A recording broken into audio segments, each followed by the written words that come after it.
And I'm walking, yes, down the street. I'm walking, yes, you and me, we're walking, hoping not to die. What you gonna do when the sun don't shine? Okay, that's enough of that. The Long Walk, the newest horror movie to come out. I mean, would I call this an actual horror movie? I think that's a debatable statement to make. It certainly falls within a certain degree in the horror genre, but I don't because it is Stephen King, and Stephen King does like most Stephen King stories, that especially ones that get adapted into screen, are generally speaking in the vein of horror. Um, but I really wouldn't call this horror. I think, as someone has kind of put it, dystopian survival, or as Wikipedia puts it at least, dystopian survival thriller. That is probably the better way to put it. But for what it is, we can at least horror adjacent, I think is the best way to put it, because there are some horrific things that happen in this movie. You saw my on theater reaction last night, then you know my general thoughts on it. This is a really good movie. As someone who did not read the story, this is a really good movie. And again, if you haven't read the story, then what you saw in the trailer is the setup. It's dystopian. They never give a year. Like, we don't actually have like they imply it's based on when the story was written. They imply that it's probably somewhere between the 80s, 90s, maybe even early 2000s.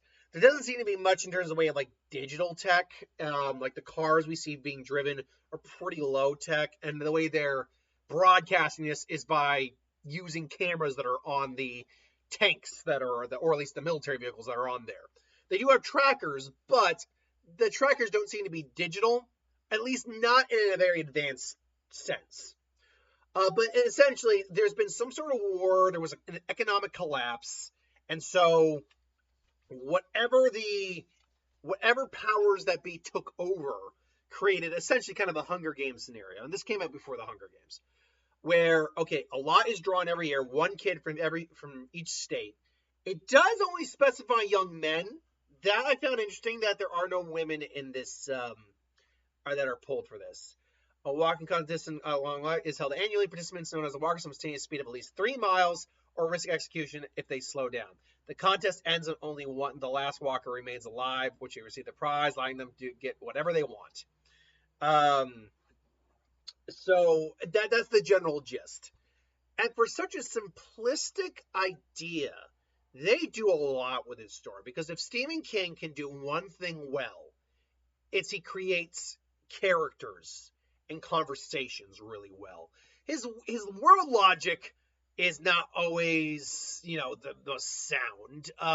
Like the whole dark tower universe.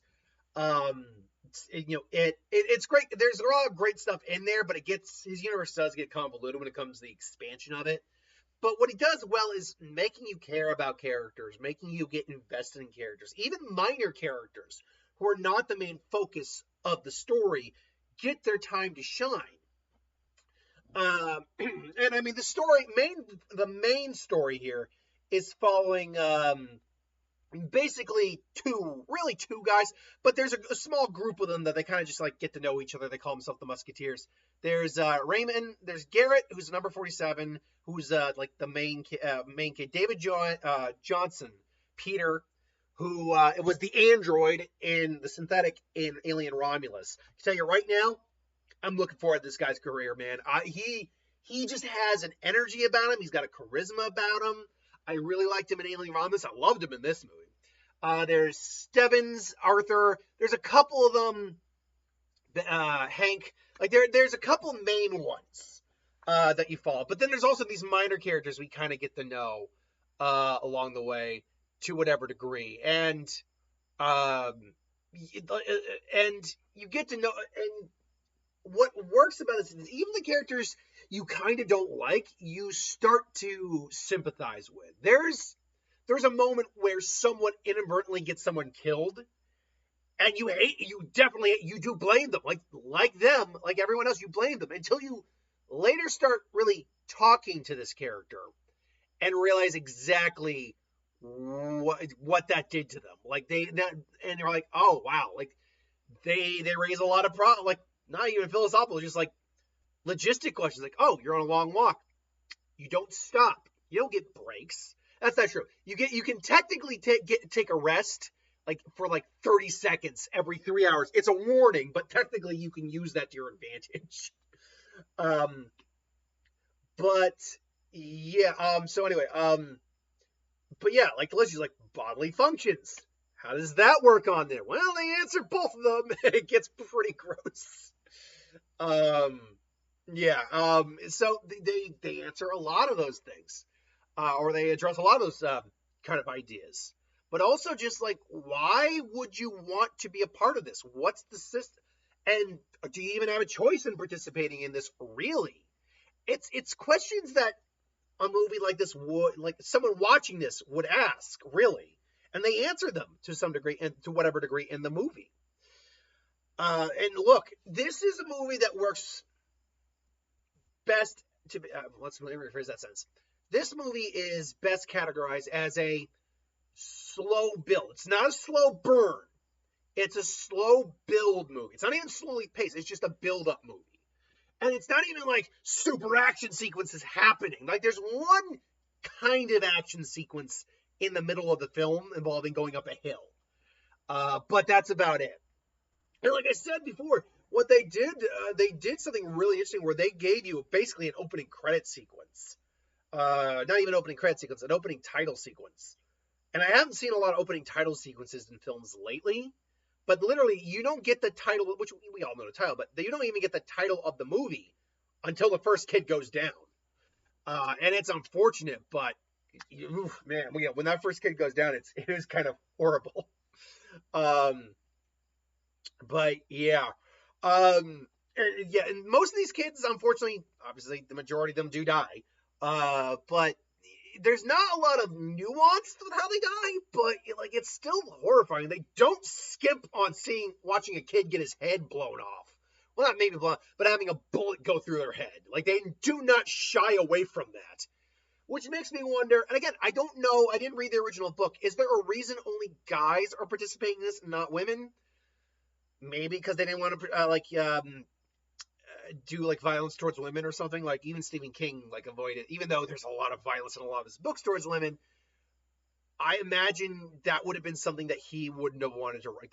Granted, this is if we're talking, I don't know when he wrote this one, but 80s cocaine Stephen King, where he wrote a kid orgy in it. I mean, yeah, I wouldn't put it past him. But I can, even if that were allowed in like the original book, I can see why you might not want to like portray that on the big screen, because that would be like I can see why they would maybe move away from that. But yeah, it's like the beauty of it being just a slow build film is the fact that you just get to spend. It's really just these kids spending time together, walking with each other. And like none of them are older than like 18, I think, or there's got to be. I think at minimum age you got to be 18, and you just get to know them and you get to just enjoy these characters. There's a great joke one of them has, like 10 naked ladies. Well, yeah, but it's like, no, I ain't paying for my naked ladies. It's like, yeah, but if someone's getting you naked ladies, someone's paying those women to get naked for you. So someone's paying the naked ladies. Okay, you know what? I didn't think about that. Like, there's legitimately funny. There's legitimate laughs, which really help break the tension. And again, you just buy these guys bonding and making this short-term friendship. And where it ultimately ends, unfortunately, because again, the majority of them aren't making it. Now again, if you've read the book, I think it ends the same way, or roughly the same way. If you haven't read the book, I'm not gonna spoil exactly how it really ends. I definitely wouldn't spoil how it ends. I will say though, as we got near the end of it, I knew it had to go one of two ways. And yeah, and if I'm going to be honest too, I do kind of like that it was the way it ended. And it's sad the way it ended in many ways, but I do also like the way, like, of the two options we kind of had here. Technically, there's three options. There were three. I don't know if the third option would have gone against the internal world logic of the movie or the story. But and this movie only has a $20 million budget. This is going to do very well, I think, because I actually had a decent crowd in my theater. There was like at least 20, 30 people in my theater, so I had actually a decent crowd in my theater. Not like a packed box office or anything like that, but still. But yeah, it's well acted, it's well paced, it gets 10 set points. Mark Hamill is just, you can tell he's just having fun here. It's like, I'm gonna be the bad guy. There is, you could look at political commentary in here. You definitely could. I think that's actually, King's never shied away from that. So I would say it's actually very likely that it's there intentionally. But yeah, ultimately, it's a good time, man. It's not like don't take your kids to this, but if you're looking for something that maybe not horror adjacent, but maybe thriller intensity kind of storytelling, this is a good fit. Definitely, I would definitely recommend this film. We didn't get a lot in terms of new trailers. I got that Big Bold Beautiful Journey that's coming out next week. Got that. I'm looking forward to that, honestly. More so than I am him. I will see him, but more. I'll be honest. I'm just kind of on him. I don't know what it is. I think it's like just the subtopic, the subject matter of the film. Like I don't care about sports films that much unless they're like, true stories or some again. Well, I actually like Any Given Sunday. Yeah, it's just a series of speeches, but I still like Any Given Sunday. But you know what I mean, like things along those lines. A horror movie around sports. I don't know. That's a very niche genre. Like I know we got I think it was like The Fan, or like with Robert De Niro and Wesley Snipes. I know there are sports movies that horror movies that do delve with sports. They're just not many. Maybe it's just a genre I'm not interested in, like the two crossovers. But that being said, we did get Strangers Chapter 2. I don't give a rat's ass, and will not be at that theater. Will not be at that showing that week. I don't give a crap about The Strangers, which means I am not the right person to actually be talking about that. But again, I digress. Otherwise, I don't know if we got any other new trailers. We got Black Phone 2, which again opened with that again, turning him into Freddy Krueger. For the world they made makes complete sense. It's the newer one where they kind of don't do the actual song, but still, I ain't found a way to kill. One battle after another. Talk about a movie that I am just going to be so glad to stop seeing the trailer. It's the same issue I had with like a few movies earlier, like Elio. I got so tired of seeing the trailer for Elio. Roofman with Channing Tatum. Looking forward to that. Anything else we got here? If I had the Bruce Springsteen story, Delivery from Nowhere. That looks good. I literally loved the Bob Dylan biopic, Complete Unknown, last year, so I'm definitely looking forward. Oh God, to that. Otherwise, let me see here. Did we get anything later in the year for trailers? Running Man, nope. Nope. Nope.